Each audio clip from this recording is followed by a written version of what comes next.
Right here, we're going to start with Terrence. Hi, Terrence Johnson from Award Circuit. My question is for Dylan. Huge Teen Wolf fan. Cool, man. And I know a lot of your work on that show is really comedic, and even though it went a darker path this past season. Yeah. So what was it like being in this movie where it was really action-packed and having to act sort of like with the action and running around and like CGI grievers? Yeah, it was a challenge, man. But it's for an act. I mean, as an actor, it's a role that you absolutely would kill for. You know, it's the unsung hero, the ordinary person in extraordinary situations. You know, that's the kind of movie I loved growing up. It's the kind of role I look for as an actor. I see Styles that way, you know, many times. But you're right, it's a different thing physically. And you know, his energy, it's way different. It's much slower. It's more dramatic. I mean, it's just a challenge for me, you know, honestly. But something I really want to work on and continue to do. And he rose to that challenge. You nailed it. I hope I did okay. That's good. Thanks. Next question, Susanna. Hi.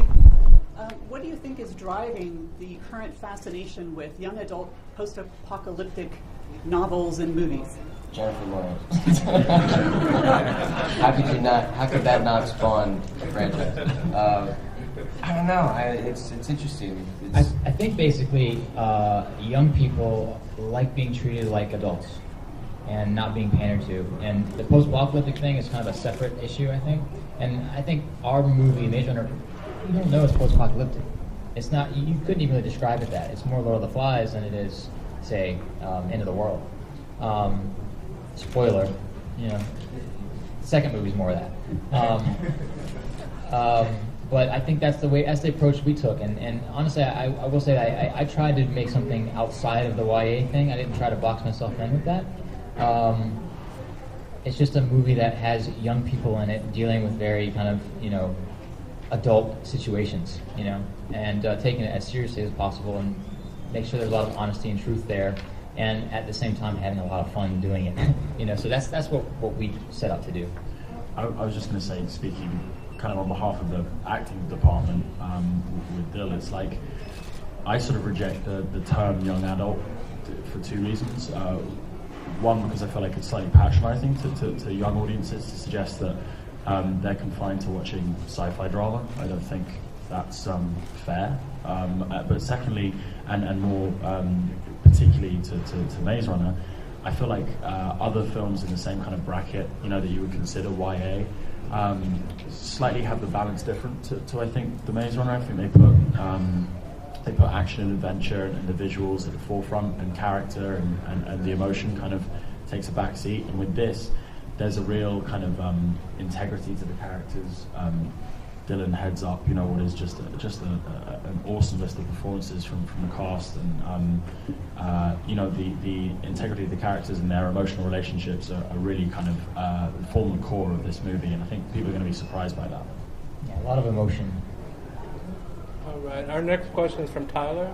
Hey Dylan, this is a question for you. I really like the performance from the first time.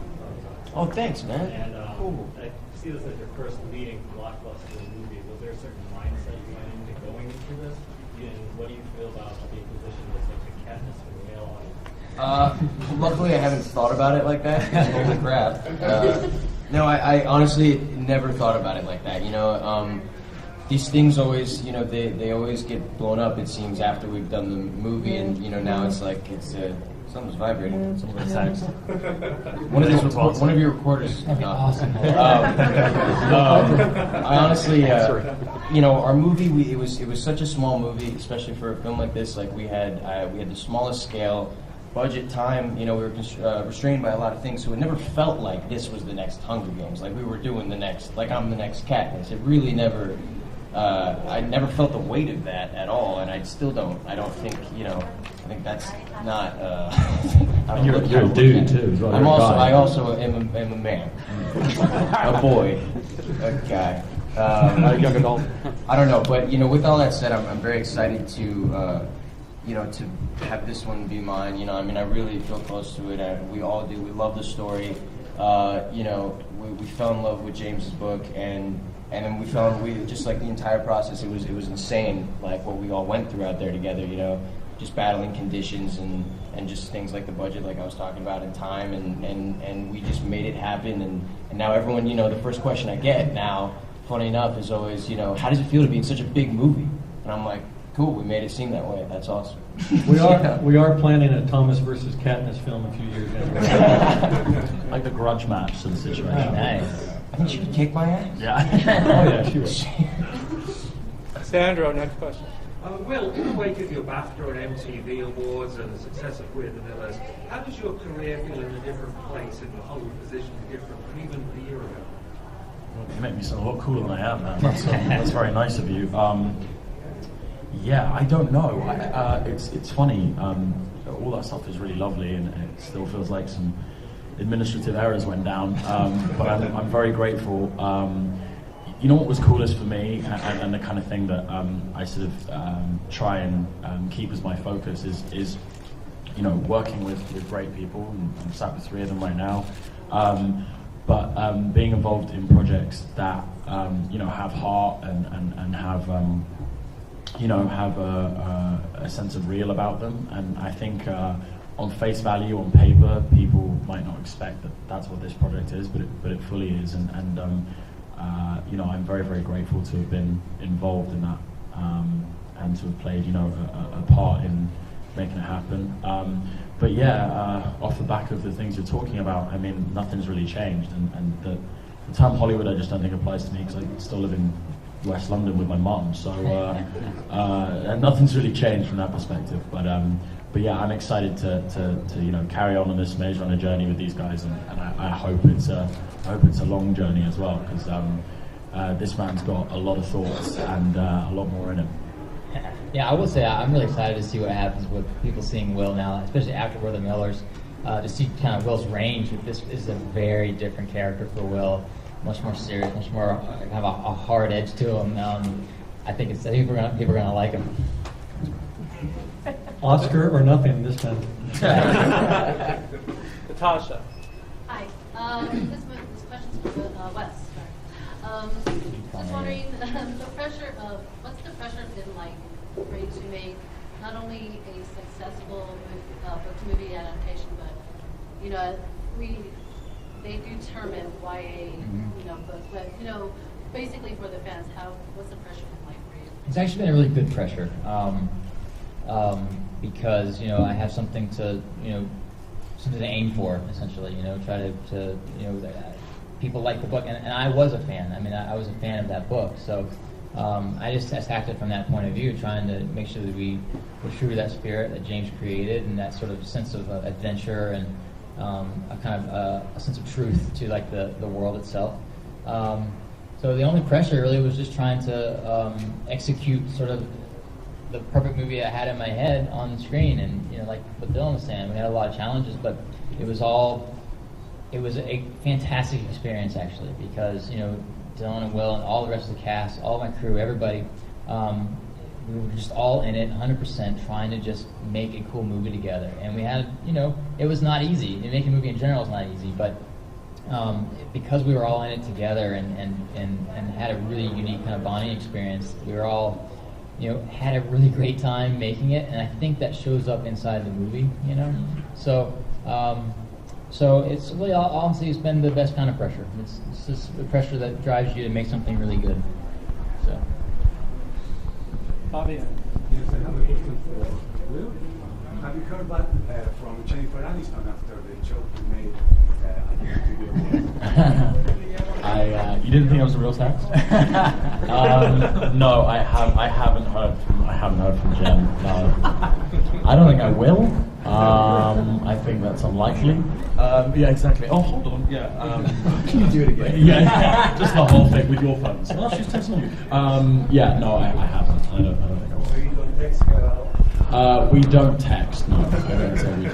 No. She was really turned off by that kiss. She's what is Yeah, that's it. Yeah, rap. Terrence. And my question is for Wes and James. The Grievers are a really, really big part of this first book, and so what was it like bringing them to life on the screen, and were they like, sort of, what was the process of that like?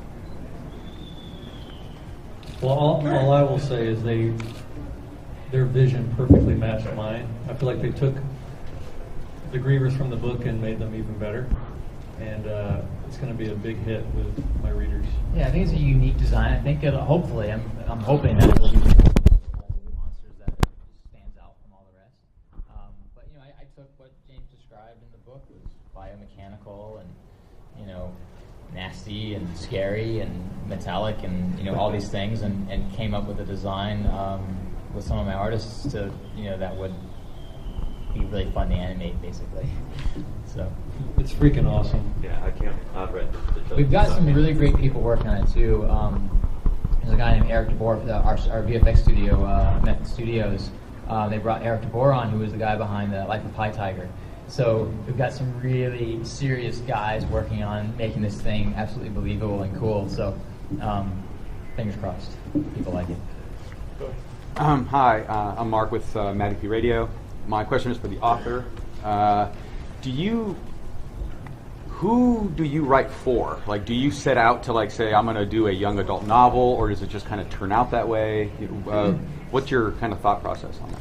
Well, I guess for me, when I was a teenager, that's when I fell in love with reading.